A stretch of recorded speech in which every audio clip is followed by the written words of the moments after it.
আরাফাত দিনের দোয়া হলো সবচেয়ে সেরা দোয়া। বছরে যে কোনো সময়ের মধ্যে সেরা দোয়া হলো আরাফাত দিনের দোয়া। আরাফাত দিনের অনুসরণে জিলহজের 9 তারিখে পৃথিবীর বিভিন্ন প্রান্তে থাকা মুসলমানরা নফল রোজা রাখবেন। এতে 1 বছর পূর্বের আর হায়াতে বাঁচিয়ে রাখলে আল্লাহ তাআলা অগ্রিম 1 বছরের গুনাহ আল্লাহ মাফ করে দিবেন। এই রোজাটাকে জিলহজের 9 তারিখেই রাখবো নাকি যে আপনার আরাফাত দিন হাজিদের অবস্থানকে হিসাব করে রাখবো? আরাফাত দিনের বিশেষ আমল কি বিস্তারিত বলুন। আরাফাত দিনের আমল, যারা আরাফায় অবস্থান করছেন তাদের জন্য একরকম, আর আরাফাত দিনে যারা আরাফায় অবস্থান করছেন না, বিশ্বব্যাপী বিভিন্ন জায়গায় আছেন, তাদের জন্য ভিন্ন রকম। যারা আরাফা অবস্থান করছেন, নবী আলাইহিস সালাম বলেছেন খায়রুদ দুআ দুআউ ইয়াউমি আরাফা।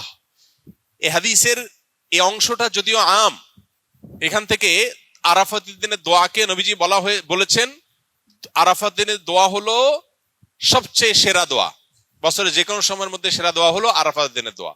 যদিও আরাফাতের ময়দানে হাজিদের দোয়া কবুল হয়, ফেরত দেওয়া হয় না, বহু হাদিস আছে। যেহেতু হাদিস